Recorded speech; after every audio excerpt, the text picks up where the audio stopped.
வந்து சொல்ல முடியாது.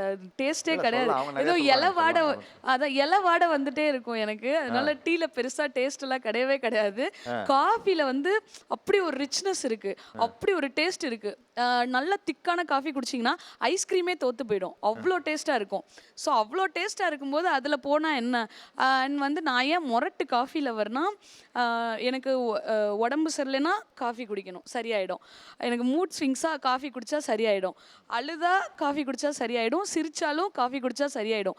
எனக்கு என்னோட மைண்ட்ல வந்துட்டு அதுதான் அப்படின்னு ஃபிக்ஸ் ஆயிருக்கு. ஆனா உண்மையிலேயே அதுதான் நடக்குது.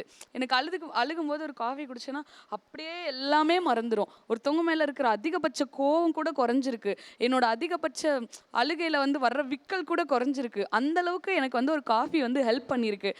அதனால நான் வந்து காஃபி வந்து ரொம்ப அடிக்ட். இன்னொன்னு வந்துட்டு டீ குடிச்சா ஒரு மாரி பேட் ஸ்மெல் வரும் வாயில இருந்து. அதுவும் எனக்கு ஆகாது. காஃபி வந்துட்டு எப்படி பார்த்தாலும் காஃபியோட தரம் வந்து உயர்ந்து தான் இருக்கு. ஸோ காஃபி லவ்வரா இருக்கிறதுல வந்து நான் தப்பே இல்ல.